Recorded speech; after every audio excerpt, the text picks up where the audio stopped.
And I'm gonna do. Oh no, you're good. We're gonna restart. But I'm keeping that video so that can be added into the intro. Hilarious. I wonder how much it caught. Maybe it caught like a little bit of his tail. Like, oh no, Merlin, what are you doing?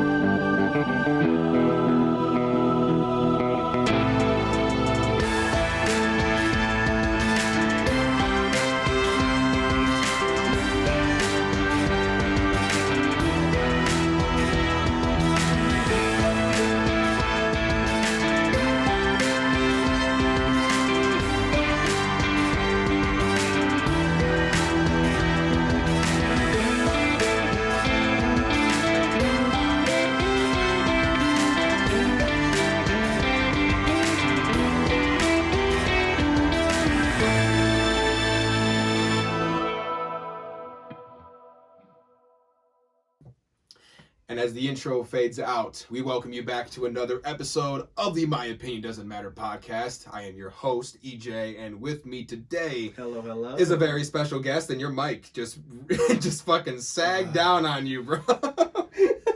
The mic is not excited to be here today, apparently. It just flopped. Don't like me. Well, hey, man, it is good to have you on the show, man. I've been wanting to have you on this show since the first season. It's nice that we got you on while we're filming it now. I'm excited to be here. Yeah, it's great to have you, man. So talk to people a little bit about what you do. My name is Evan McLaughlin. We'll start there. I've been making music for about 10 years or so. And yeah, that's pretty much all about me. What kind of music do you make? Make hip-hop alternative. Okay. Mix, probably. That's what I would call it, at least. Yeah, I'm here to talk with EJ today. Absolutely, man. No, we're happy to have you on. Like, you know, you are kind of like what this show, especially with season 2, is kind of becoming. You know, like really trying to give independent artists who have been, you know, just kicking their ass trying to get this shit for so many years, and still just trying to find that one thing that clicks. Working hard enough. I remember, dude, when you were in high school, I remember you used to put these little sticky notes that had your YouTube. And you would just kind of put them around the school just to see if anybody would see it and would hit up your channel. I mean, you were doing whatever you could, even at that time, bro. I was trying it all. Weren't you at one point signed to a record label, signed or whatever you want, like working with the record label? Yeah, I would say more working. Didn't really work out. No, not so much. Really I haven't talked to those guys in fucking forever, dude. I haven't talked to them in years. It's probably been. It had to been since before I went to the military. It had to be like high school was the last time I heard from them. It's been probably. I'm not sure they're making music anymore. Yeah, no, I don't think Mike makes music anymore. No, I know Matt. I think is getting back into it. Okay. But yeah, I haven't talked to Mike in probably about a few months, and I haven't talked to Matt in a few years. So. Okay. One of the other guys that I met through you and through them was Brandon. Shout out B-Rock. Yeah. I still talk to that guy. It's been a long time. He came to Michigan like about a year or so ago, and I got a haircut from him because now he's a barber. He's fucking good. Yeah. Too. He came here. He's here. Well, he was. He moved here for like a few months, and then he went back to Texas, and I think now he's in Florida. Maybe I don't know, but he goes all over the place. But finally met the guy one time. Super cool. He's guy. cool. Yeah. Super cool. He's a cool dude. It was cool because that guy would take time out of his day just to call me and give me advice about rapping, and he never even met me before. And he'll check in on you. Yeah, he was like, "Hey man, like how's your music going? Oh, you know, I'm doing this, and you're doing this. Okay, well think about this. Yep. You know, he was never afraid to tell me if my shit wasn't good or if my shit needed work. He was never afraid to tell me that shit. Mm-hmm. You know, shout out B-Rock, man. That's a good dude. I hope someday I can get him on the show too. Even if it's through video call, I'd love to get this guy on the show. But I feel like I probably could. Hopefully he's listening. Yeah. If you are, open invite, my guy. But no, I remember when you got me in connection with that music label. Mike, I think it was Matt. Matt was the one who had called me. And I remember just the idea of I didn't care what the fucking label was. Just the fact that it was a label that was just talking to me. Mm-hmm. I was like, dude, like when you're that young, this is like I'm about to make it big right now. Like I didn't even have a song released. I only made covers of Eminem on YouTube. That's what it feels like.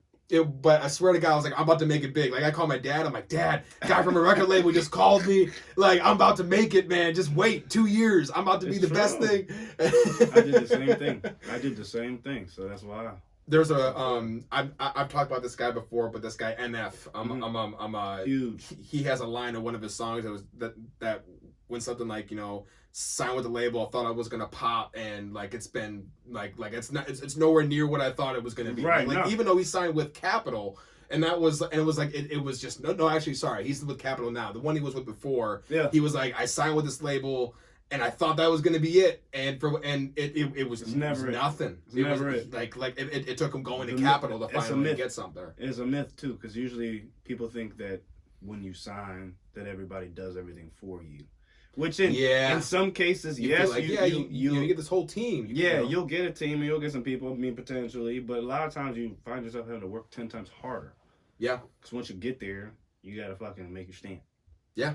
So then it's like you can't finally get there and think like, oh, it's just sweet now. It ain't sweet. No, I agree. You gotta work 10 times harder when you get there. What do you think about the idea of, because there's like the whole idea of independent versus signed is such a it's so much workable to do now. Yeah. Like I mean, you know, but even the concept of people like Deryk, who was independent for forever, never wanted to sign with the label, and then he signed with the label, and you kind of noticed a little bit of the change in his music. Yeah. Now that he's Deryk, he can put out whatever the hell he wants. He's at that level where he can put out like he's the GOAT. Yeah, they would say. He could put out shit that sounds ridiculous and doesn't matter, it'll sell because it's Deryk. Yeah. You know, 100%. Eminem got to that level. There's a bunch of people that can just put out whatever. I mean, Kanye West got to that level, like where whatever the hell they wanted to put out, they could put out. It didn't matter what it was. But there was a little bit where he went from independent, and in my opinion, one of the best underground rappers of that era. And then he got signed, and it felt like things changed up a little bit. You know, and that's why you got so many people like Jordan Lucas who refused to sign with the label. And to me, like I said, as a kid, I thought you had to be in a label. You had to have that. But now it seems so much easier. Social media to just do it yourself. You know, you keep all the profits. Labels used to be the gatekeepers. Yeah, that's why. So you had to get a record deal. Social media changed up so much shit. Like I can't even imagine how people like in the 60s and 50s got their music out to people. Yeah. Like just that concept just doesn't make sense with me. Because with me it's just post on Facebook and hope it pops. Post on YouTube and hope you get lucky. I mean, if you want to get deeper than that, you still got promo to do after that. Yeah, that's true. Because I'm like, I could post something on my social media tomorrow, but if I don't tell nobody, or if nobody has any way of finding out that I did that, did you even really before post you had to put in the newspaper, so you had to like, or you heard on the news if people had, you know, TVs. Yeah. Sorry, my phone. Now it's like you can there's so many avenues to promote your shit. That's, for the most part, just involves you doing this or doing this. Yeah. Like, you know, you don't have to go anywhere. You know, like and then I just find the idea of being like I know for me, I don't think that I'll ever personally go with the label. Mostly because with my music, I'm not even looking at it as a eventual career. It's more something that we'll just kind of wait and see. Yeah. Like film is what I see as that's going to be my money making career. And if rapping, if I get to a point where I'm good enough to actually make it a career, sweet. But I'm not quite looking at it that way at this point. But and for that reason, I don't see myself ever signing with a label because I just don't see it now. For whatever reason, like God willing, my music somehow becomes something that actually pops. Right. Don't think it's gonna happen, but you never know. People are into some weird shit. Some weird people get famous these days. You never know. That's true. But if that ever were to happen, I still don't see myself signing with the label. It just, to me, it just doesn't make sense. It's down to the person. It's really down to the artist, I think, because the difference between somebody who's, again, independent or signed is, I can't say work ethic, but like when you get into a deal, you'll eventually rely on the people that do help you. So then when you're independent, and you don't have those people, you then have to work harder than you probably want to. Yeah. So it just comes down to the person, I think, because if the person doesn't want to rely on themselves enough to get done what needs to get done for them to be at that level of status, then they're that's true too. Like there are a lot of rappers who are basically just there for one thing, and that's money. You know, and so it's like, you know, I'm not trying to do. I'm trying to do as least work as possible. I don't want to shoot a video. You know, like I'm not trying to promo this. I don't want to do this. You do that. I don't want to have to pay out of pocket. To do this video. I want to pay out of pocket to throw this party. I want to pay out of pocket to do this type of shit. So you got a label, they can be Andy for that. Yeah. So if that's the type of lifestyle that you want to live and rely on those types of people, it's not bad. There are successful people that do that. Yeah. And that kind of relates to what I was talking about before we even did the show, where I was like, the reason why I built this whole studio instead of just paying someone to go do it is because the way that I like to work is, even though yes, it puts a lot on my plate. Yeah. I've been under there's so many different, I mean, everyone always talks about the group projects in high school where one person does the whole thing, one person doesn't even show up to any of the meetings or any of the whatever, there's always issues with groups, like no matter who it is. And so for me, like, yes, you do less work, but there's so much less stress. There's less anxiety about, like, is this person getting this done correctly? Like, are they doing it the way, like, you know what, let me just do it. And now some people might look at that and go, oh, well, you know, you have to learn to trust people, and that's true. It is true. But in certain circumstances, if I can do it myself and I know I can do it myself, I'd rather just do it. Like, I can build this. I can teach myself how to do producing and mixing, or I can look at, there's all kinds, like, I can do that shit. You know, you don't have to have somebody. Exactly. You know, like, you know, sometimes you just got, you know, like, you know, there's certain things that you know, maybe are just not my wheelhouse. That's like, hey, I have no problem having someone else handle that. Like in the second episode of this podcast, I had my partners Annie and Devin on the show. You know, Annie handles the creative side of the production company. Yes. Designing stuff, graphic design. I've never been in a drawing artsy kind of guy. I'm creative when it comes to music and film. Yeah. But when it comes to actual art, it's just never been my wheelhouse. It's just not there. And then Devin, he's able to play multiple different musical instruments, which I can't do. Yeah. So it's like we all have different, and we just hired a new guy. I'm an editor for the show as well. All of us have different talents, but we all have one core belief about how we're going to run this production company, and how we run this show, which is basically independent artists need a platform and deserve 100%. A voice, you know, and that, 100%. You know, and it's you know, even though yes, you know, I like to do a lot of things myself, it's also nice to just have people that can handle their own spot, but also be in that same core belief as you are. I agree. You know, like you know, like everyone's on the same page, even though we all do different things. I feel like a lot of times with record labels, they just kind of throw you with like random people. Yeah. And it just I feel like a lot of times it just ends really poorly if the label isn't someone that's like, you know, Big Machine or Capitol or Interscope. Like if it's not them, it just feels like that there's so many, even with them, there's just so many issues that come up, you know? They really are. Like I'd rather do it with my people. Like you know, I've told you know a few people, you know, and I think I even told you this a few years ago. If I ever have the chance to make enough money where I can bring my people out and do this shit with me, that will happen. You know, I've told you I do that with you. I've told Donovan. I've told, you know, I told Andy, I told Devin. Like, if that ever gets to a point where I'm able to have that platform, everybody's eating with me. Like, it's like, you know, I don't want random people. Like, well, I heard you were talented, so cool. No, I want the people that were here when nobody else was, when we're not making any money off the show, when probably like 20 people are watching this particular episode. 2 day ones. Yeah, I mean, that's it. You know, like if you're not here for when we ain't making nothing, when this show looks like this, when we only got one camera angle, then don't be around when this show is getting, you know, and hey, I put this in the universe. When this show is getting thousands of people listening every episode, you suck a dick. Y'all can leave. That's how I Okay. This show is uncensored. I'm not worried about monetization right now. No one's calling me for ads right now. But look at dick or something. I'm like, literally. Let's go. Don't give a shit on this show. Don't care. Rona free. Yeah, I've already had Rona. I'm good to go. I had Rona before. I didn't have any symptoms, but I went to a plasma center and they tested your plasma to test for antibodies because I guess like at least the plasma center that I went to, they give you $100 per donation, which usually it's like $30-$40. So I was like, well, I mean, if you want to test it, like it doesn't cost me anything. I mean, sure, why not? Yeah. And they're like, yeah, you have the antibodies, like which now reports change all the time, but they say that the antibodies show up after a couple of months after having it. So I was doing the math in my head, and we think that I actually got it when I was working from home in between March and June. Yeah. Because June I went to the window cleaning place, so I was out and about. Yeah. But I had gotten a couple COVID tests during my time there, and they all came back negative. So we think it happened before when my brother was working at Walmart, and that I may have gotten it from him. But both of us never felt any symptoms, so I can't even be like, yeah, it must have been that. I have no clue when I had it. It was here, and then it was gone. Yeah, young people. And that's like the weird, like just the concept of like thinking in my head, like I had a disease in my body that people have died from, and I didn't even feel it.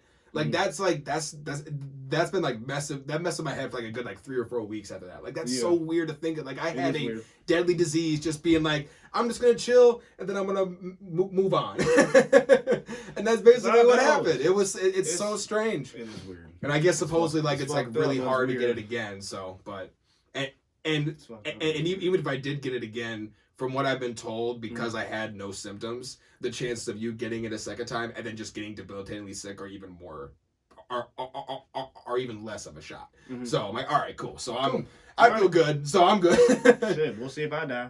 We'll see. I got my vaccines and shit, but I can't wait. I can't wait to get that vaccine. I know. At first I was like worried about it, but now I'm kind of too. I was late to the party, but I ended up. My dad got it, and he's fine. And so so I looked at it. I'm like, you know what? My dad got it. He's doing well. It's been a couple months. It's like, you know what? I just want to be able to go back to normal. Yeah. So it's like, you know what? If I got to get a damn shot, just don't get me wrong. Don't get me wrong. Science is weird. Things are scary right now. So it's like you can't really be It's hard to trust people. Exactly. I get it. But I'll tell you right now, one of the things that switched my mind about it was when I was having a conversation with my father about how the fucking flu shot that we have is like 49% effective. That's what it says. Yeah. Yeah. So if I had a bunch of flu shots when I was a kid, and that's become like, now I won't say a trend, but that's become like a thing or an okay thing to trust. When why would every kid needs a flu shot. Why would the 96% effective shot? I mean, again, and people can lie. That's why I say it's hard to trust things right now. Things are scary, so you don't want to fucking But if we're looking at numbers, it's like changed my mind. You know, maybe I'm a sheep, maybe or whatever the hell they want to call me. Call me what you want.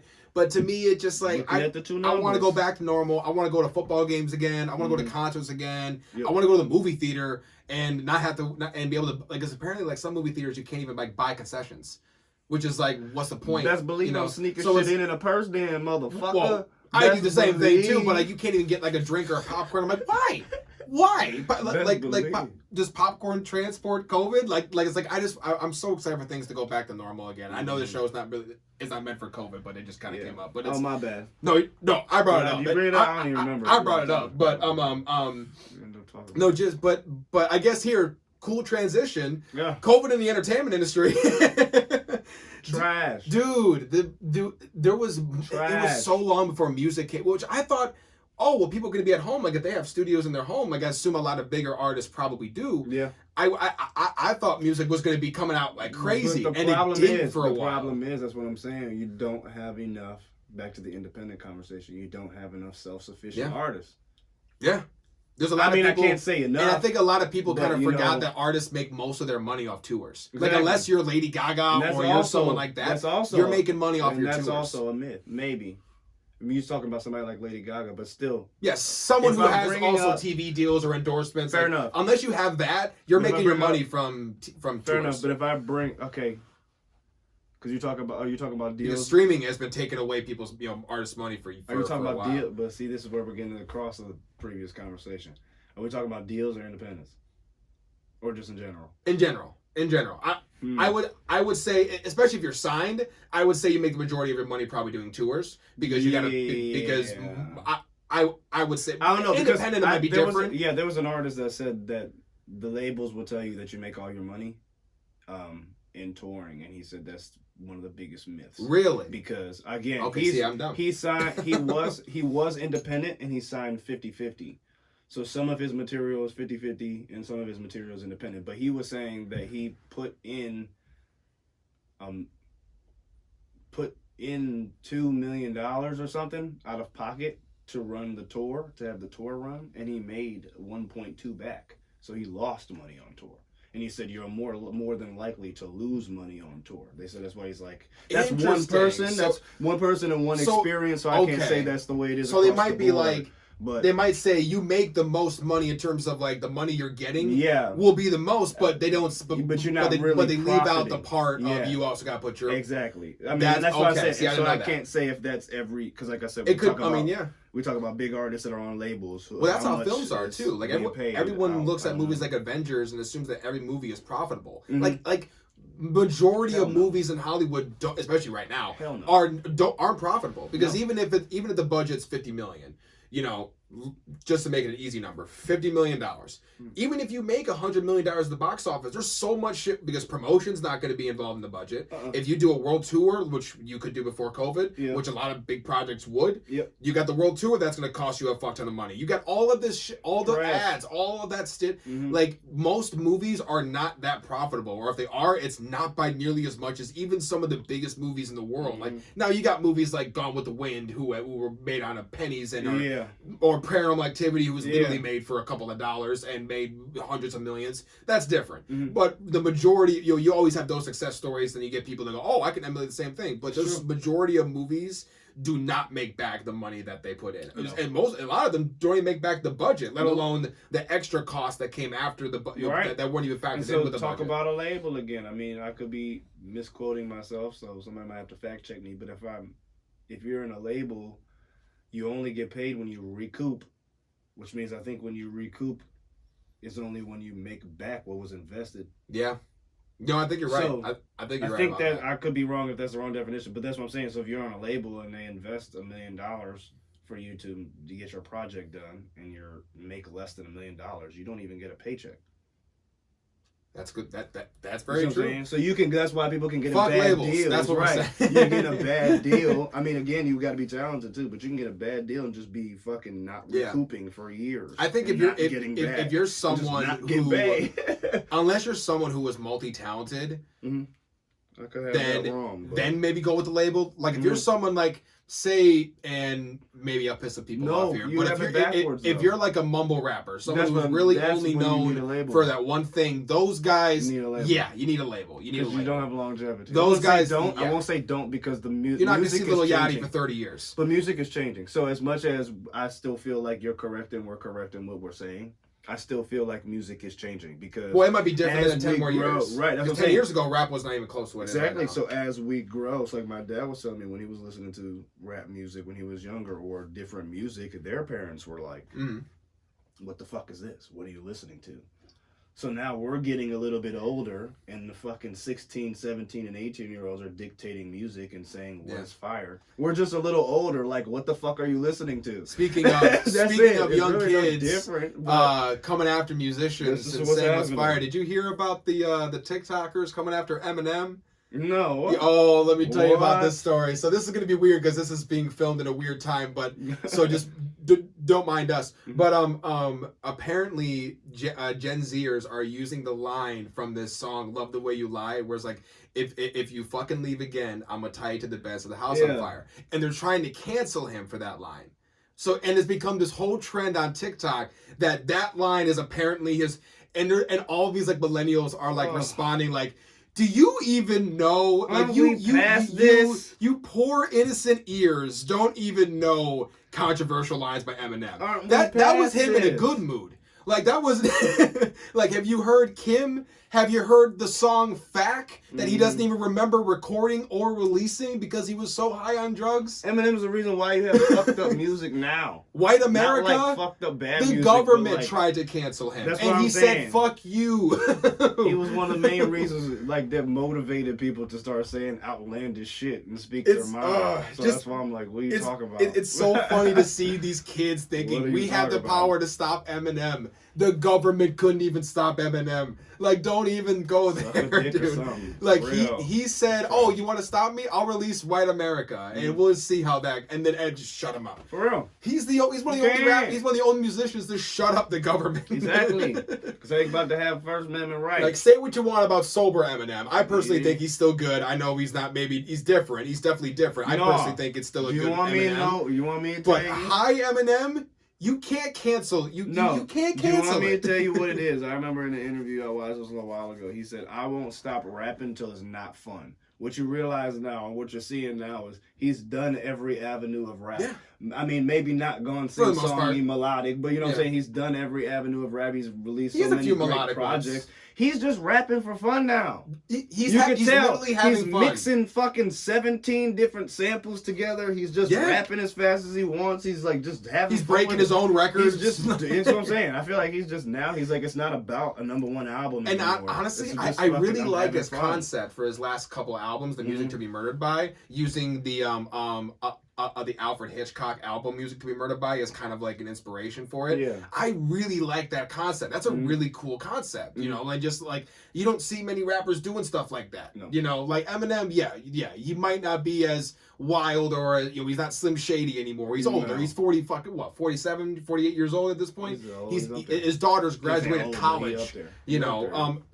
Like it's this is a different person. This is not the same guy. So it's like to think that his music is gonna stay the same. Hell no. Is ridiculous. Hell and like no. You don't have to like sober Eminem, but in my opinion, or at least maybe more specifically woke Eminem. People don't like the woke version of Eminem. Yeah, but he mentioned it in his second album where he said, "So you want the woke me, but you don't want too much. You want some shady, but you don't want old some shady, but you want me to go wild, but you don't want me to lose it, but you want me to lose my mind." You know, you want all these different, like you aren't really sure what you want with me, and it's so interesting to see an artist like him realizing that over time. Like he even put a warning out to Drake, like, "Drake, just so you know, they're gonna do you what they did to who'd he compare it to? Jay-Z, I think, is what they were talking about. Like, they're going to do you what they did to Jay-Z. They're going to turn on you. You know, soon they're going to be talking about future in the past tense. Like they're going to turn on you. Yeah. And the more successful you are, the sooner they will. Yeah. You know, like this is just such a...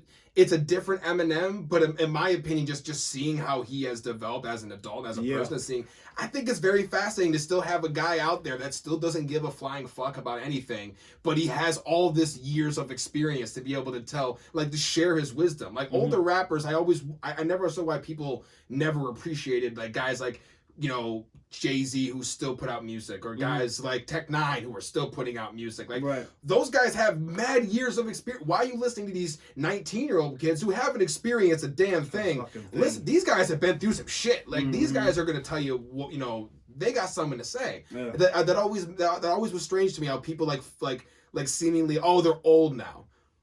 That's what I want to hear them. That's when I want to listen to them. I want to see what have you been through in the last 25 years in this business? Because I'm older now. That's what I'm saying. Yeah. We didn't care about that when we were young. Like, imagine Lil Yachty at 55 years old. Or imagine Lil Durk, like, 30 years from now. Like how different are they gonna?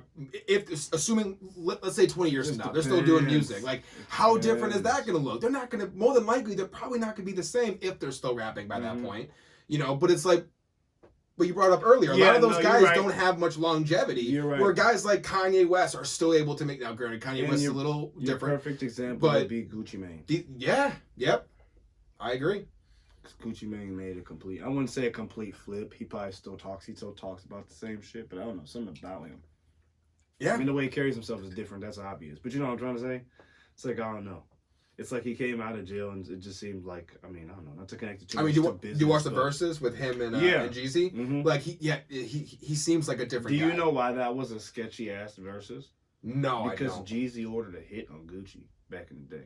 I know they had problems. I didn't know what they were. Yeah, and then but I knew they had issues. Song, he killed like two of his niggas or two of his bills, some shit, because he hired a hit. Okay. Gucci, and they try to use a girl to like stage Jesus. To get into his place or some shit like that. I'm probably butchering up the story, so don't quote me. But it was something like that. They ain't listening. Yeah. And so then yeah, but they buzzed it in and Gucci put them in their place.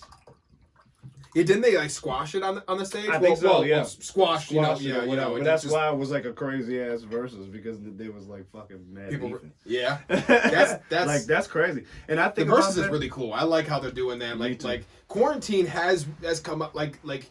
It did take away some mediums of entertainment, but so many new ones got created too. Like give people a problem and they'll find a way to fix it. Yeah. Like they'll find a way to work around it. Maybe not fix it, but work around it. Real Like even with like stuff like the NFL draft, having that completely virtual and having, in my head, I'm like, that almost sounds more difficult to get all these draft picks from all over the country on live stream to connect it to a live broadcast of to go out to all of these different platforms and people all over the world to watch that. Like just that to me almost sounds more difficult than just having it live on one stage. You have to connect all these different feeds. Just think and how much better it's gotten from March of last year to this year. How they've done with the Zoom and the Skyping and getting all of that, like how much better it's gotten. Yeah, it's really actually it's been really cool to watch. Like all the small, like all these new TV shows where it's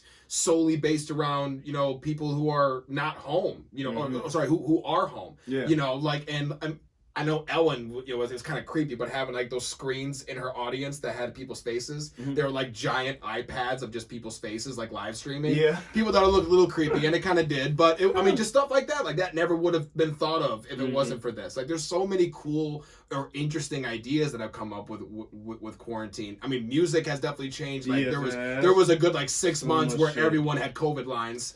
Like for real, or a fucking song called COVID, or yep, or F2020 stuff like that. Like just all kinds.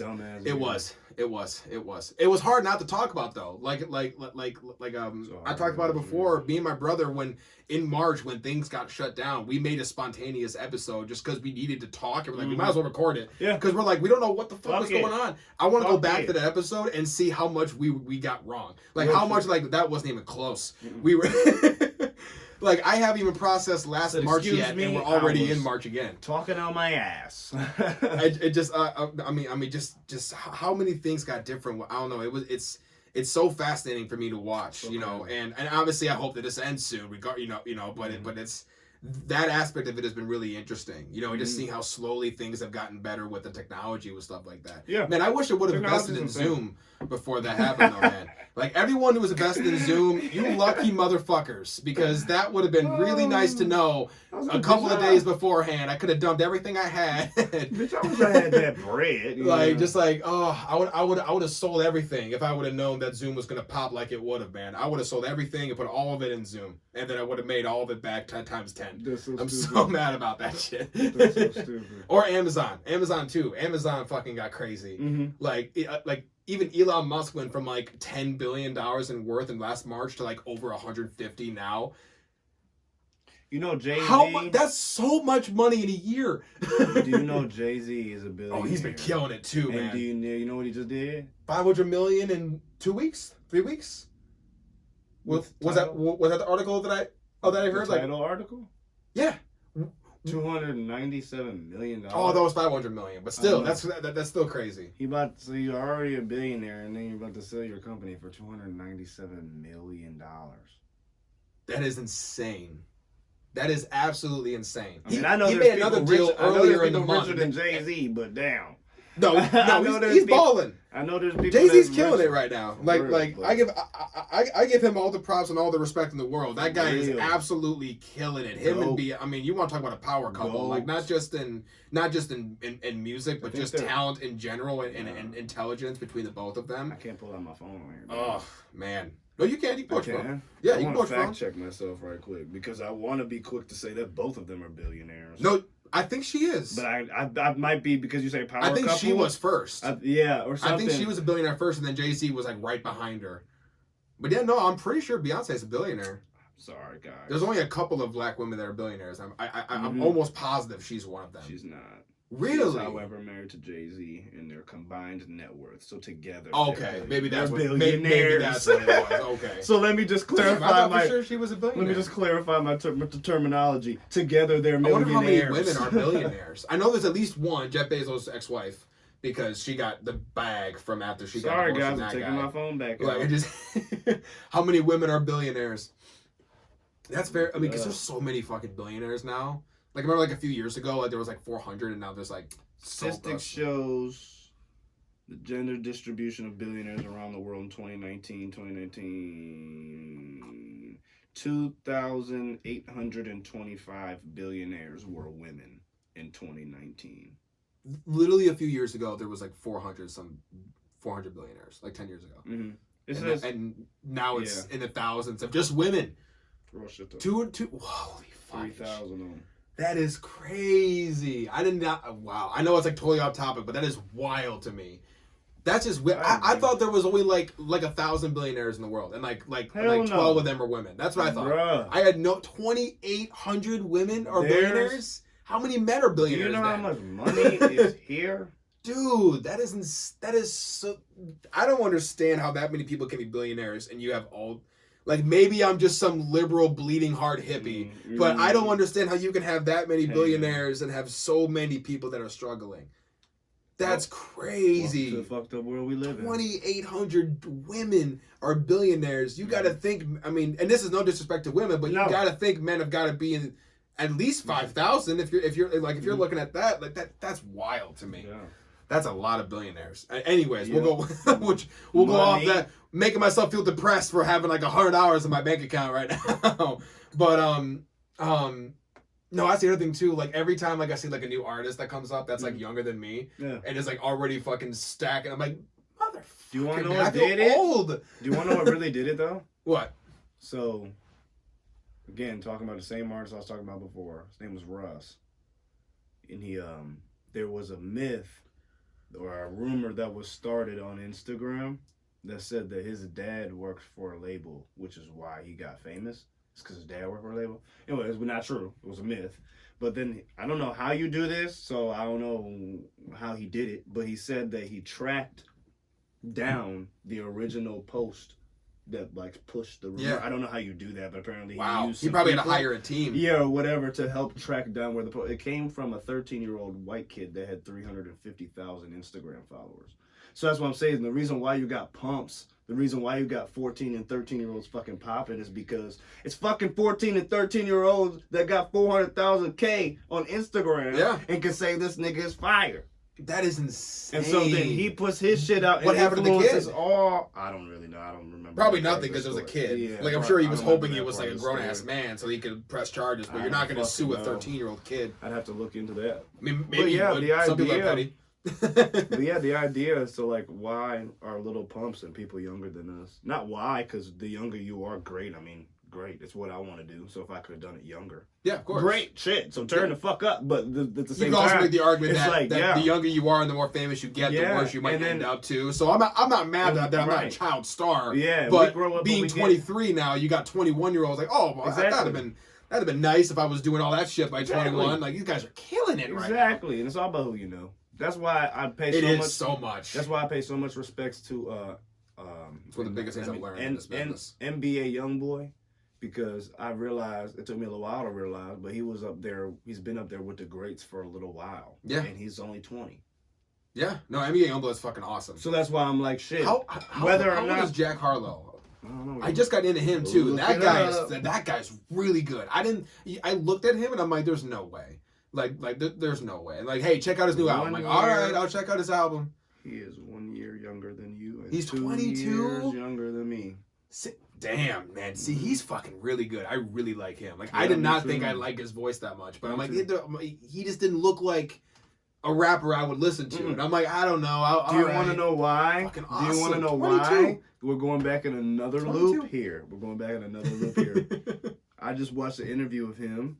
And he was saying in the beginning, when he got with his team, he was making a specific type of music. And the people on his team said, no, you need something that needs to slap. Yeah. And so then he made What's Poppin'. Yeah. So that's how What's Poppin' came about. He was making completely different type of music, and somebody in the team or somebody in the studio was like, "You need a slap," and he just was playing around. I mean, that's the story that he tells. But yeah, he's like, "Nah, just playing around. I just wanted to rap and come out on some rap shit because they were telling me I needed a bop." And then that's crazy. Made that fucking song. So he was like, I wasn't even trying to make this type of music. I was just for real. Not to say he wasn't trying to rap. I don't know what that prior music was, but he. Well, look at guys like Lil Dicky. Like not every rapper is the same. You know, like even guys like you know, and granted, like you know. You can look at it as well. They're white. They have to have a little bit more of a gimmick. Yeah, you might be right. You might be right. Like like what white rappers are always chasing the shadow of Eminem, and unfortunately, that's probably never going to change unless Eminem is becomes like some kind of crazy criminal.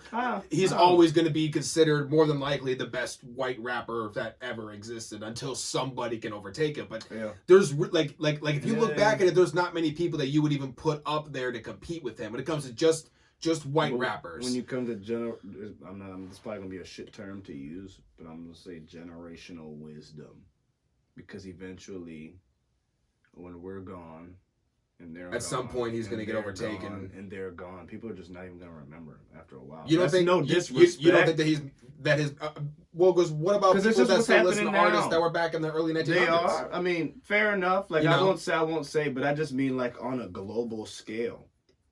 You don't think that his music will transcend? Generations and generations and generations from now, eventually, no. Okay, fair enough. I mean, see, I think he's one of the few that will stay. And guys like him, Jay-Z, I think guys like that. I think their music will be around for a while. And that's why I said it'll be around for a very long while. I won't say that it won't, but then I'm just like, there's a lot of artists from back then now that don't get talked about. That back then, but even still, like the GOATs still get talked about. Guys like Elvis Presley, guys like Nat King Cole. And so that's why I just say things forget. I don't know. I don't really know what else I could connect it to. But then I'm like, I don't know. It's like that's the thing. They didn't have recorded music in the 1700s, so we can't say there's only like a good 150 years or so. Mm-hmm. Maybe I'm wrong. I'm not sure when they started recording music, but just say 150 years, whatever, of that. That's all we have to show, how long people can transcend in music, which isn't really that long amount of time. So like, the concept of trying to figure out would these people last for 300 years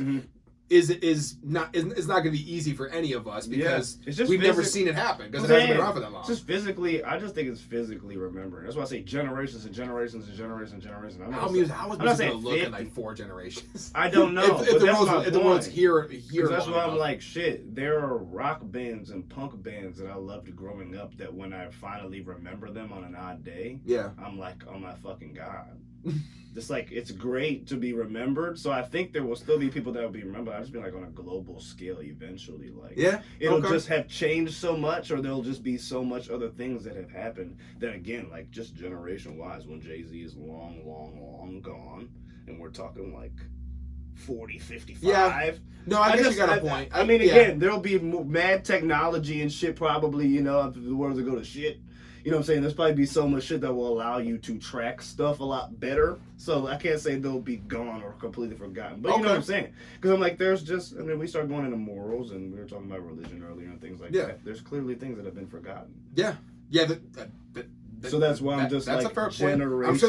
I'm sure that there's a lot of artists that were around in the early 1900s that people back then thought they're going to be around forever in terms of their legacy. Exactly. And they're not. Yeah. So I guess you got a point. So I mean, again, that's no disrespect to those people because I love those people. It's ironic that I'm talking shit. It's hard to be really one of those people that will always be remembered. Yeah. So that's what I'm saying. Like there might be guys like Elvis might be one of those guys.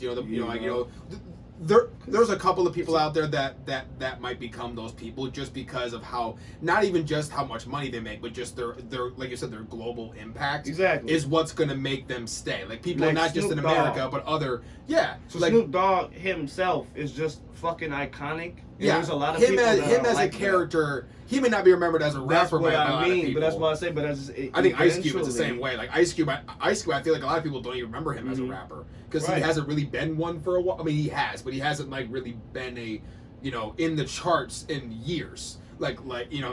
So he's mostly known for this generation as an actor, stuff like that, which is fine. But you're probably not gonna remember Ice Cube generations from now if he's remembered at all as a rapper, more than likely. Hopefully, that's what I say. Hopefully. I hope he does because he's a fucking bomb ass rapper, but I feel like he won't. Right, and I gotta clear that up. I ain't trying to say it like disrespect. No, absolutely not. Ice Cube is one of my favorite rappers, but I just don't think it's gonna happen. I hope very much that these motherfuckers are remembered. They deserve to be remembered. It's just the idea that yes, over time. I mean, I guess we'll see what comes up with that contract that he's been working on. The contract with black people that he's working with. Yep. I guess we'll see if that winds up becoming a big, then he might be remembered for that. Yeah. That's what I'm saying. This guy. That's the thing about multi-talented people is like it's like guys like Snoop Dogg. Yeah. Multi-talented. Exactly, but I mean, the guy can do anything he wants. Exactly. It's guys like that, they're gonna be remembered for a while. It's like, of course they will be. It's just like when But are they gonna transcend hundreds of years? Exactly. It's just what I mean. It's like because don't get me wrong. There's people in history now that I probably should know, and then you open a history book and read it, and you're like, holy shit, I should fucking know this person. Like I didn't even fucking know this person existed. Yeah. So that's what I'm saying. At some point in the future, there's gonna be a kid that's opening a rap book. Yeah. That's just like. Who the fuck is Jay? Who the fuck? I didn't like. That's what I'm saying. There was a white guy is a rap book. If there even is a rap book, right? You know what I'm saying? What is rap? Even is a rap book back there or up in the future. Why are they talking so fast? Why are they screaming? And then again, when you start thinking about when you're young and you think every idea is a fresh idea. Yeah. So that's why I'm like, you're like every kid in the future is gonna think they've gone to the hottest shit. No, you're really just doing shit that we've done already. I wonder who the first person to think about rapping was. I wonder what the first person who's like, I wonder if I just talk really fast. I will tell you right now, though. You might not be able to quote me, but I'm pulling that card I talked about earlier. Okay. But my dad tells me, he's like, put yourself back here. He's like, if you were to put yourself back in a time when you were a slave, and all the times they would get together and create music, he said you would be the person that was speaking or singing or dancing in front of the crowd because that's who I am as a person. That's why I'm rapping. Yeah. That's why I want to do that type of shit. So I can't say rapping came from us, but at the same time, I will say when we got rapping together, has probably been around for a while. It may not just been known as rapping. That's what I'm saying. I'm sure there were motherfuckers that were mad. Yeah. And motherfuckers that because it came from poetry. And we might not have been able to historically, speak. We might not have been able to speak, but we could have created mumble rapping way before. Oh yeah. We would have been I don't know what I'm saying. But that's what I said. I mean, back then, I would say. That's very I wouldn't doubt that at all, to be honest with you. Like that's why it's I know it's a little off topic, but I'm looking back like the old history books they used to have in school and shit, and just thinking about how many things were just either A, skimmed completely over, or B, was just so inaccurate and so misleading, and especially like American history and shit, like how just misleading some of that stuff is, like stuff like that, like I think most people would assume, when was rap created? Probably like the 1950s, 1940s. But like you're probably right, where it's probably been around for many more years than that. It just wasn't known as rapping. Like it's very interesting to think about. But 100%. It's like it's very interesting how history is, how it gets viewed. Like I wonder how will this last couple of years be written about in 20 years. Like how is that going to? I'm very curious on what they're going to teach our generation's kids. Page 1. We're going to read our history book today from page 1 to page 20. And we're going to be talking about 2020. Shit.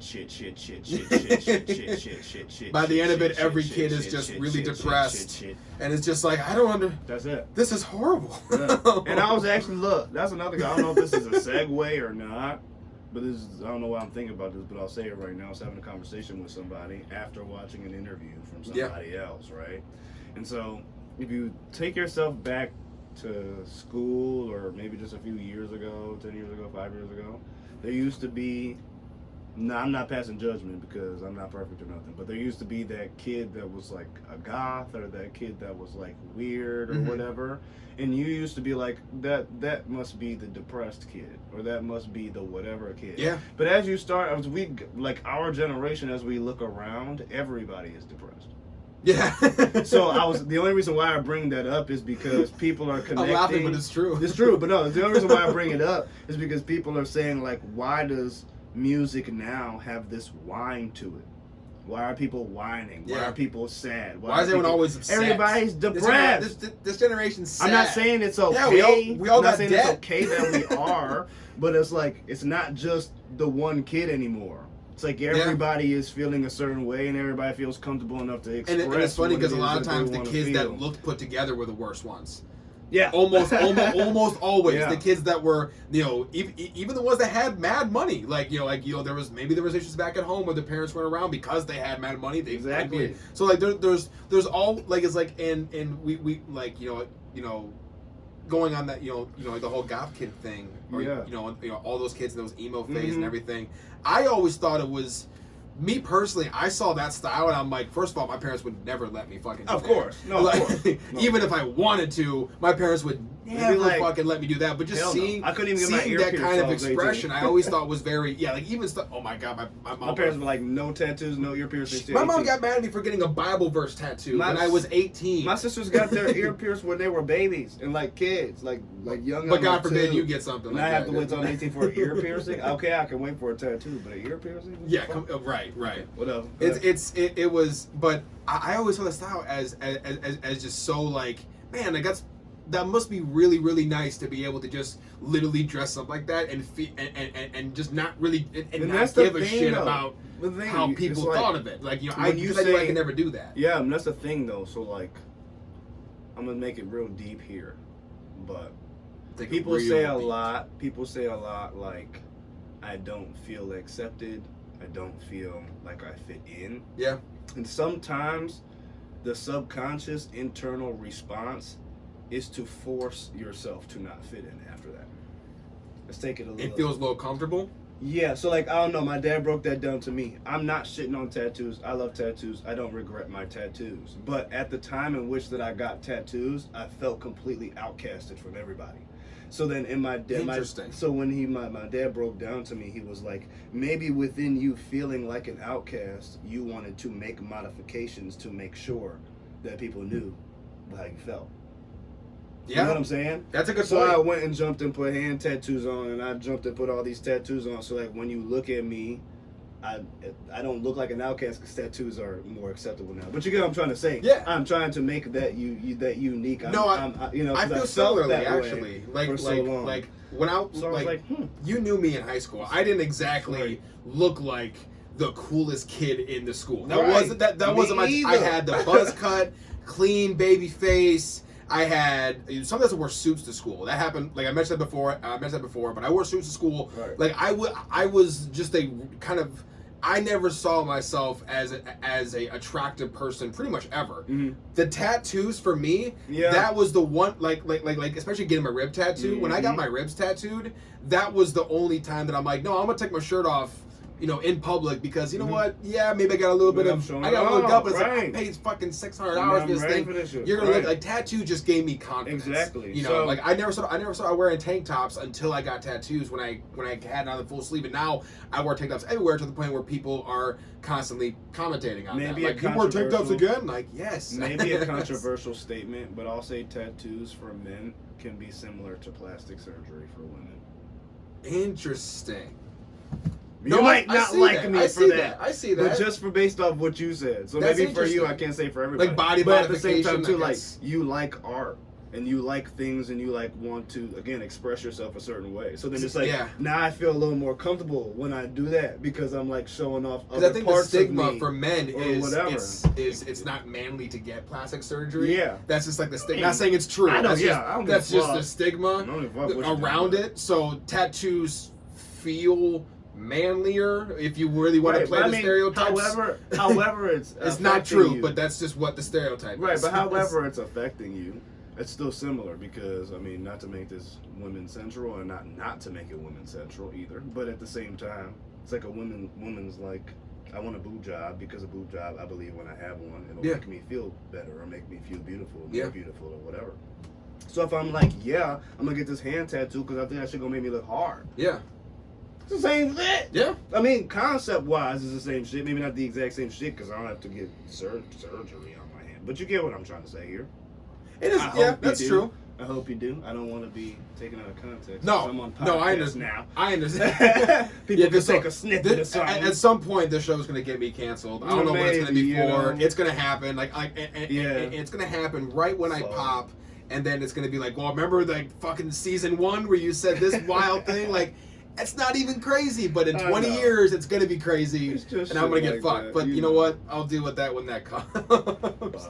Maybe this show will just blissfully disappear into the night if this show particularly never quite pops. But hey, that's not really necessarily the point of the show either. You know, the point of the show is it's a hell of a lot of fun. I fucking love doing this shit. I've had some fun today. It was fun. If it was, it's not over yet, but it's fun. Right, absolutely. I'm having fun. Like if I cared about, you know, if I like super cared about what exactly it looked like, I would drive myself fucking nuts. Like right now, the sun is actually setting, and because of that, it's actually getting dark out in here. I may have to actually turn the light on in here. We used to have lights, but one of them broke, so we don't have studio lights anymore. So this episode's gonna look probably a little bit darker than all the other episodes are. It's like I don't care. I don't care. I like, you know, I'm not like I'm having fun with this. It's how I feel about my music. Like, because eventually I am going to be putting out music again. I haven't done it in a while. After I teach you what I'm going to teach you after today, you're going to be dropping a lot of music, I'll tell you.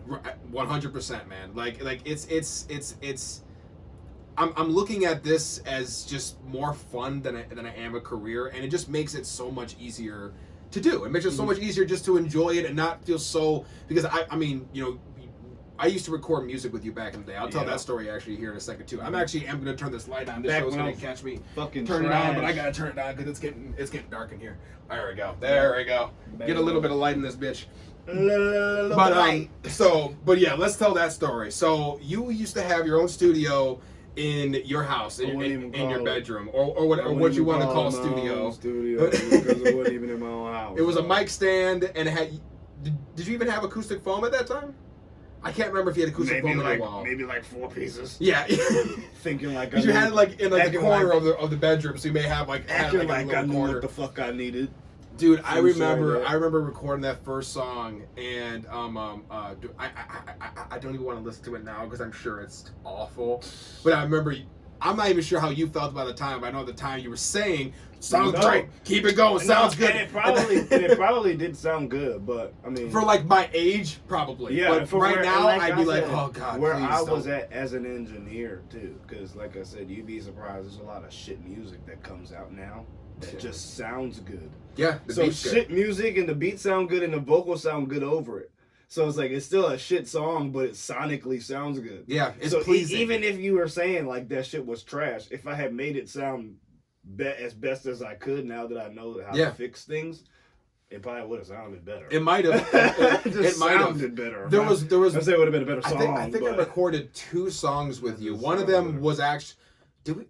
I think we released one of them. Because that was My Life. Yes, I think that's what it's called. Yeah. That might still be out there somewhere. I hope not, but it might be. It's the internet. It's out there. People still come at me like that. I just had one of my friends come over the other day, and he was like, "Sure, I have a song from one of your old SoundClouds that's still up, and I'm not going to tell you where it is because you're going to delete it." I was like, you know what? You did that on purpose. Yeah, I was like, you know how I work too, because I delete a lot of shit. But yeah, and I'll tell you why. Yeah. All those Eminem covers are gone. I have to defend myself here. So the one, I'll tell you, I can't say it's good because I've never been in one, but the concept behind it sounds good. The one deal that I think I would ever want to sign, potentially, I still don't know what the cons are behind the deal, but the pros sound good, is an artist development deal. So what is that girl, Lorde?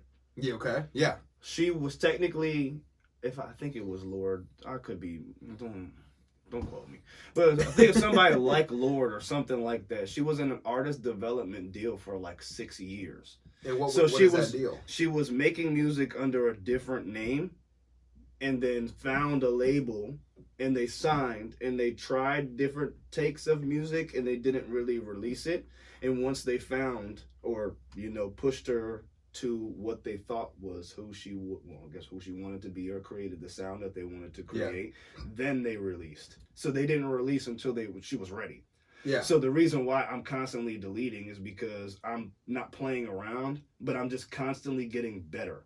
Yeah. And it sounds shit because people want to kind of hear the progression. It's good for people to hear the progression. But I don't know, maybe I'm thinking too business. But that's what I'm saying. Yeah. Me, I'm like, as I'm getting better, I'm getting closer to like the actual sound I want. Yeah. That I'm like, I don't really want to be tied to this shit because the shit that I make after I fucking dial in exactly what I wanted it to sound like, then I'll be dropping them shits every fucking however weeks or days or however fucking, then I'll be able to build that quality that I'm looking for and shit like that. Yeah. So that's why I was like, an artist development deal. If somebody like Columbia was gonna be like, we're gonna sign you for 2 years. Your name's Deryk Evons now, and we're gonna try to remodel or remake, rename or whatever. That's a business strategy, and get you in, record a shit ton of music, and like try to make a swing at it. I would probably take that deal. Okay. Maybe. That's interesting. Maybe. I haven't heard of that deal before, so I wouldn't know for sure. Because I mean, it's kind of I guess I also feel like with me, like I don't feel like that I am. Like me personally, this is just an honest assessment of myself when it comes to rapping. Yeah, I am not the best rapper out there. I'm gonna teach you. I'm not even like I'm excited. I'm excited, but I'm saying just like me, just regular. Mm-hmm. Like I'm not a very good freestyler, just because the way that my stutter and the way my brain works, my stutter. Is because my brain wants the words to come out too fast. So freestyling has always been tough. I have to have things written down. People told me freestyle. That's just never been a talent of mine. I'm sorry, camera. I can't put my jewels out. No, not those. But I can't put my rap jewels out on camera. So I'm gonna have to tell you off camera. Yeah. But at the same time, like I'll fix that for you. I'm definitely looking forward to it because it's because for me, I don't even write anymore. No. I'm not an active or great freestyler. So if somebody would be I'm at a party or I'm at somewhere and you're like freestyle me a song, not happening. I'm not good at it. I can't. But the process of freestyling while recording, the technique of freestyling and recording, I do now. Okay. Because writing became extremely stressful to me.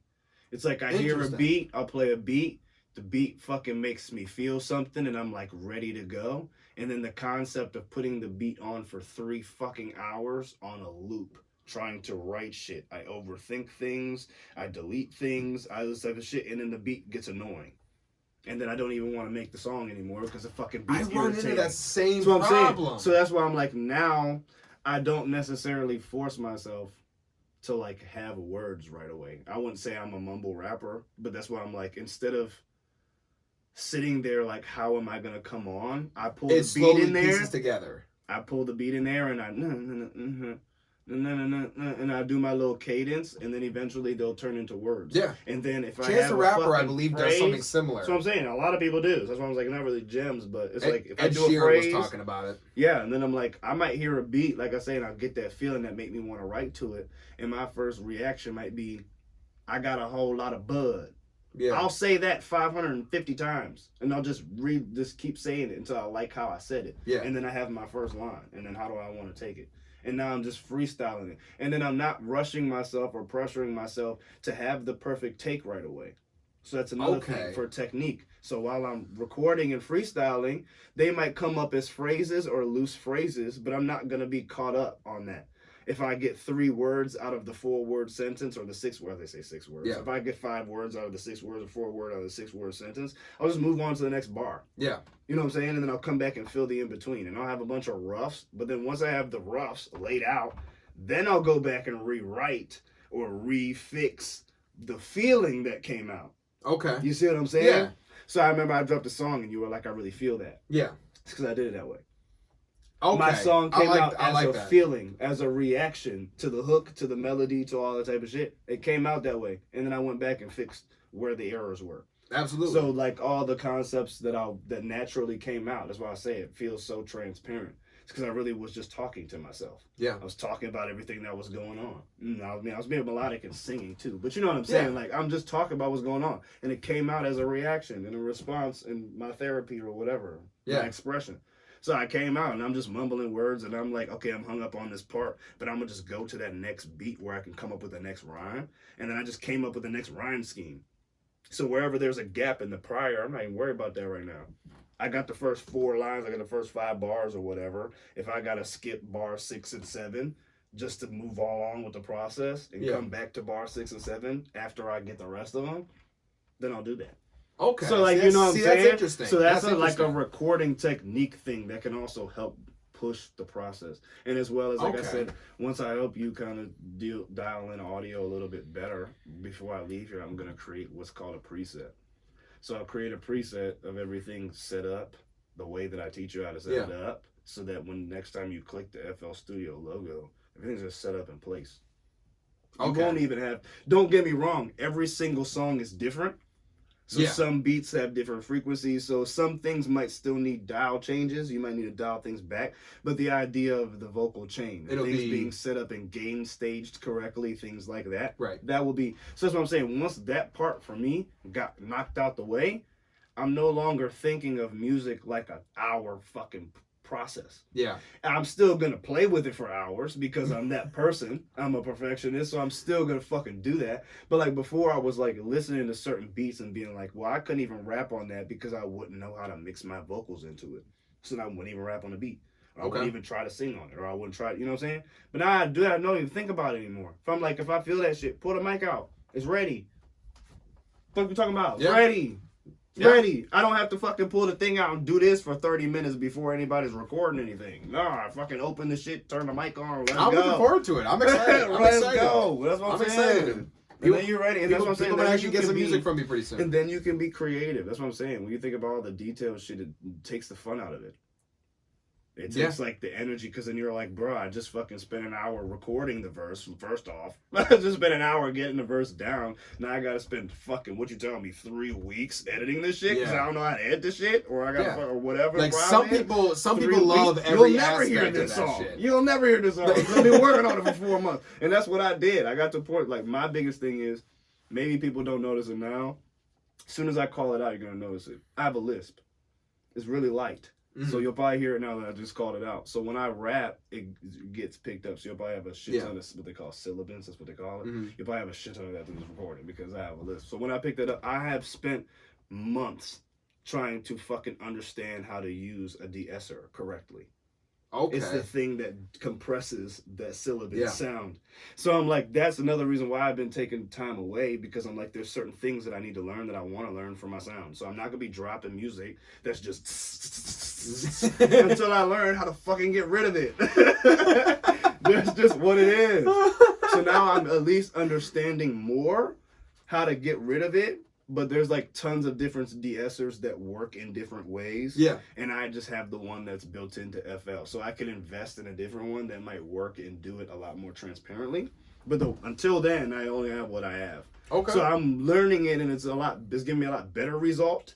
But I still notice that it could be better. But it's there's a little perfectionist shit that people don't always pay attention to. But no, I'm excited, man. Like you know, I know. I ain't dropping this shit till it's done, till it's right, you motherfucker. No, that's how I feel about all my projects. Like I'm very I'm picky, but I'm not picky. Like I'm picky as fuck. I'm mad to say it. I'm picky about like specific things, but there's certain things that I'm like, I love to give other people, or even or whatever. Like with the editor, I have no idea. I basically told him, hey man, I'm gonna give you these episodes and go crazy. Like just make it funny. If you want to add shit on the green screen that we don't even know about, like a weird image, like right now, if he wants to do that shit, some funny meme right here, we have no idea. Oh, I really hope that's gonna be funny. I hope that's gonna be funny. You do a dick and balls and never on the show again. I basically told him, I said, hey man, you got complete creative freedom to do whatever the hell you want. So a lot of this shit, I'm not even going to see it until it gets released. It's going to be like a whole new episode for me as well. Oh God, that's going to be funny. But then there's certain things like with the look of the studio, I was extremely picky about, you know? So it's like, there's certain, and musically specifically when it comes to my beats, like you said, I'll have a beat that I love for like weeks, and then I'll hear it one day and I'm like, I don't like this fucking beat anymore. It's gone, and I lose all of that. Oh damn! That's what my studio feeling like. Cause I need dense ass panels. I need dense those panels. Are serious fucking panels. Is that what it looks like now, or what it's gonna look like? What it's gonna look like? What's gonna look like? Yeah, cause like, damn. Here, sorry guys. Here, show it in front of the camera real quick, so you get like a little bit of an idea. It'll pick it up. It'll see it. It's actually. That's, I guess, what it's going to look like. That's sick. Concept behind what I want it to look like. That's pretty sick. If you look Those are seriously thick panels. I need them, though, for where the fuck I'm at. Where the fuck was in pictures I just showed you? So if you look in my bedroom, as you can see, So like, I've already measured them out. They'll fit there. But that type of, I would tell my parents, like, when I opened the door, I wanted that feeling where I'm walking into my space. So then to imagine those panels, wherever the fuck they just went, that setup. Yeah. Over in that corner. That's going to be dope. That's going to be really dope. And I can't tell if I want to do black or white, but I think I want to do black. I like black more. I mean, I got those diffusion panels over there, which you guys can't see, but it's like those are plastic. I believe there's some kind of form of plastic, and supposedly they do a lot. I don't even know if they do, but they said they did, so I got them. You looking? But and obviously I got the acoustic foam. But if you're looking for the big boys, instead of doing, because we were gonna do the ceiling with foam, but then instead we decided to go with the clouds just because it looked a lot cooler. But the clouds also, it does add a little bit of sound because of the fabric it is. Plus there's poster board underneath it as well, so you got a lot of things on the ceiling. Yeah, and it just kind of adds a little bit, especially when the door's closed. You should look into investing. I know you have thin ones, but bass traps. Oh, bigger bass traps? Yeah. Okay, yeah. I don't think this can pick one, but yeah. And I can't say that it's really a necessity here because you're not really worried about neighbors. But at the same time, it just helps keep the bass in the room. That's true. That's true. Yeah, the ones I got, I just found on Amazon. I wasn't even sure how big they were going to come. I get these will work. I didn't. Yeah, so. And they get you. But do you want to talk about them real boys? It's a company that I look at right now. It's called Gik. Gik. Gik. I don't know if I'm supposed to call it Gik or if I'm supposed to call it Gik, but I call it Gik. It's called Gik Acoustic. Sorry, guys, pulling out the phone again. We're just talking about how to build your own studio at this point. Just what kind of things you can add to it. This whole wall is going to eventually be a full green screen too, which I might try and paint it. I'm not sure yet, but for right now, it's just a sheet that's thumbtacked into the wall. That's probably going to get fixed before I leave. Definitely more expensive. But these are where you can build out full, like those an actual studio. So like when you want to make your studio a piece of art, those are you can do freestanding foam things. Those are diffusers. I didn't want to know how much those cost. Nah, you can get smaller kits. You'd be surprised. So like the size kit, it's a 3-panel kit. So if you were to add those two at the bottom of that one, 3 of those. They're like these like crazy thick, like 2, 3 it's not inch. Like acoustic foam where it's 2-3 inch thick. You buy 50 for $50. It's not quite the same. These are heavy duty. And they're insulated, that's why. Oh, okay. So, like when you were to build so when you would build a studio, they always thought like you would build the frame and then insulate in between the frame. Yeah, so it's like that. They have, I mean, it's regular acoustic foam, or not foam, but acoustic materials, and then it's insulated. Okay, for sure. As well. But yeah, a 3-pack kit for the size that I want is $198.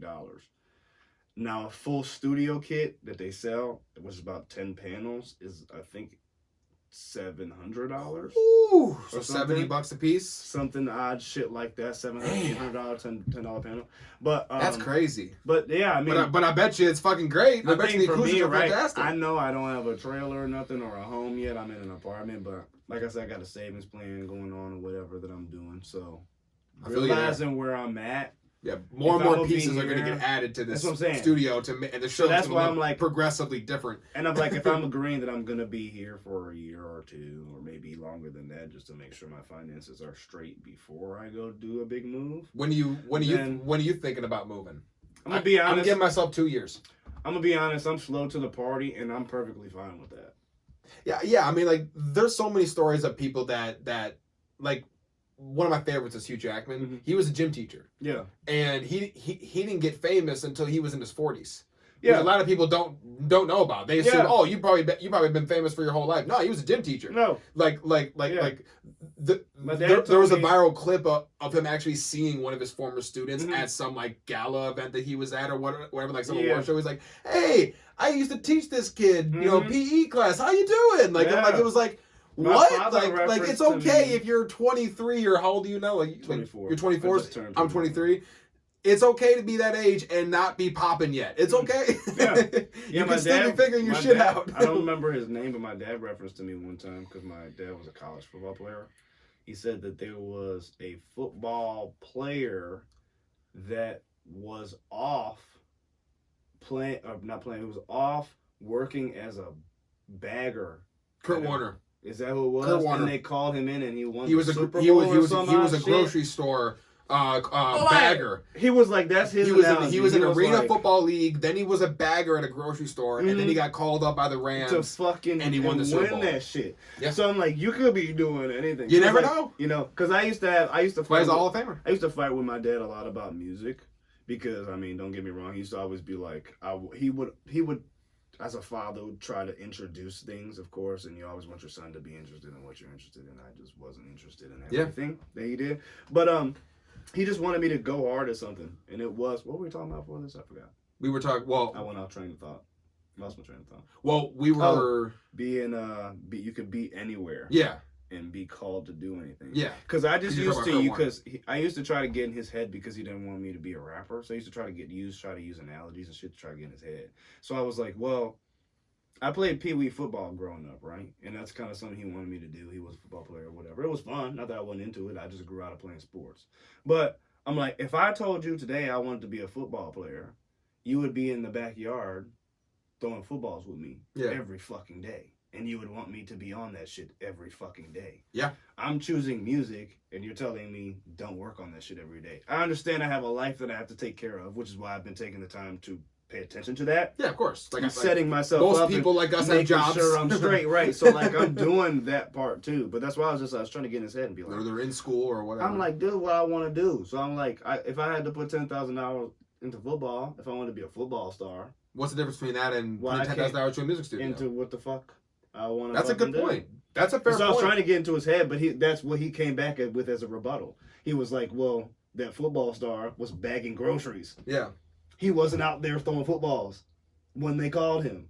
Yeah. So that was his rebuttal. Yeah. So I was like, good rebuttal. That's the only reason why I had that story. But I was like, good rebuttal. I will say there are not many Kurt Warners in the world either. Many. There's only one guy that went from a bagger to a Super Bowl champion. Player, and he was a football player before. But you know what I'm saying? Just the concept behind it, I was like, you got a point. You never know when it's going to happen. And a lot of times it comes when you're least expecting it. You know, what kind of ended here on this last point. But it's like, you don't have to worry about... Shit, I lost train of thought. But you don't have to concern yourself so much with the age that you are, or with, or even if you're sitting there going, man, I don't even know what the fuck I want to do. You never know. In 10 years, you might be, you don't know where the fuck you're going to be at. And I think for a lot of people our age, because like you mentioned before, a lot of us are depressed. Yeah. I think a lot of us don't always see 10 years in the future, because a lot of us, I mean, there's a lot of people that I know that don't even know if the world's going to be around in 10 years, let alone their own lives. Like people are like, retirement, I'm not even going to make it that far, you know? And so it's like, I understand that it's really hard to feel like I'm not going to be around here in 10 years, but chances are, I would assume, not, you know, knock on wood here, I would assume that the world's not going to end in 10 years. I'm just going to be hopeful. Hopefully I'm correct on that, you know. You know, you never know, but I'm going to assume that it's probably not as bad as maybe some people around our age are thinking. It obviously needs to improve, but let's just go with an assumption. You know, I think a lot of us panic when they see people like you know, we'll go about the athletes like Simone Biles, who is what, 21 at this point, 22. There are literally moves that they had to ban her from doing because they didn't know how to judge them. They were so crazy. They had to make rules, like, just so when you look at something like that, some people look at it and go, won. Man, it's so like, that just means I won. Basically. Because now you got to cheat me. But people see her and go, man, like I'm 25 and I got college debt and I got, you know, mortgage and shit, and it's like, what the fuck? Like, what am I doing? So many people focus so much on people like that, and I think it's like, man, like sometimes you're Hugh Jackman, sometimes you're guys like that. Like sometimes there are people who don't even get, you know, who don't become an actor till their 60s. Yeah. You know, like it's like there's, you know, and there's some people pop off early. And I'm gonna tell you right now, to be the guy that pops off early. I'm gonna tell you right now too. I guess we were saying this was the last point, but I'll give you one point. No, you're connection to what you were saying. Knock on wood. I want to be an artist. I want to be a singer. But don't get me wrong. The amount of attention I pay on the editing side, I would not be surprised if I turn into an engineer. I would not be surprised. If I'm not an artist, that will most likely be what I be. I will be some sort of organizer. I'm gonna have some organizer, some sort of something in the music industry is my calling. If I'm not an artist, but like I said, how much attention I pay to understanding the hardware and understanding what type of mic I need and understanding why my acoustic treatment needs to go there and why it doesn't need to go here. Like the amount of attention I pay to that type of shit, it shows that something. I might not be the artist singing, but I hope I am. Yeah, I think I make good music, but it's like, you know, if that's not my calling, I might be breaking the next motherfucker. And that's why I like doing all these different things. Like I've dabbled in music, I've dabbled in acting, I dabbled in filmmaking. Mm-hmm. Now I have a podcast. Like I'm doing all these things. Right. Something's gonna stick. Eventually, something's gonna stick. And it's like my you know, yes, I have a specific dream that I want to hit, but if that doesn't, you know, if that isn't the plan for me.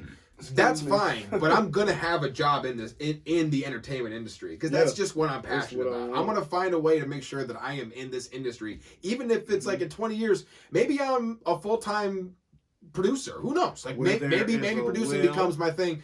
I have no idea. Where there's a will, there's a way. Maybe I become a photographer. Probably not, but you never know. Like it's like you know, but it's like and when you talk about being a millionaire, I'm gonna be in this industry. You want to talk about being a millionaire? God damn. Let's make all of them a stream of income. I agree. Let's leave it on that note. I leave it. Well, I've been Evan McLaughlin. I've always been Evan McLaughlin. This is Evan McLaughlin. You know what I meant. Tell the people where they can find some of your music, man. Because I know I'm a big fan. It's most of your music. I'm pretty sure is on pretty much all my playlists. All platforms. Spotify, what's your Apple Music. What's your artist name? Deryk Evons, DerykEvons. All right. Yeah, because I know I always misspell it too. I'm like, I can't find this because you spell it differently, and I always mess that up too. There was a regular Deryk Evons in a different genre. I didn't want to be too pushy. Oh, damn, man. I didn't want to be too pushy. Well, hey man, it has been a pleasure. I'm sure we'll have you on the show again. It has been a lot of fun to have you on this. Whether you like me or not. I think people are gonna like this episode. I think people are gonna like this one. You know, like I love talking about music, and I love I love getting in discussions about stuff like that. And I feel like we had some good discussions, and I think I'm excited to see what the response from the public is like with this episode, man. But I appreciate having you on, man. It's been fun. You guys know the spiel. I say it every time. Like, subscribe, whatever, all that shit. You don't need to hear it 45,000 times. You already know. You know what I'm trying to tell you. I'm gonna tell you telepathically, but you know. he's gonna do that every time until you like and subscribe to the show. He's gonna keep finger banging you until you do that. Just so you know. That's finger. What do they say in Step Brothers? Finger fucking each other's assholes. And that's where we're gonna end it, guys. Have a good one, man. Peace.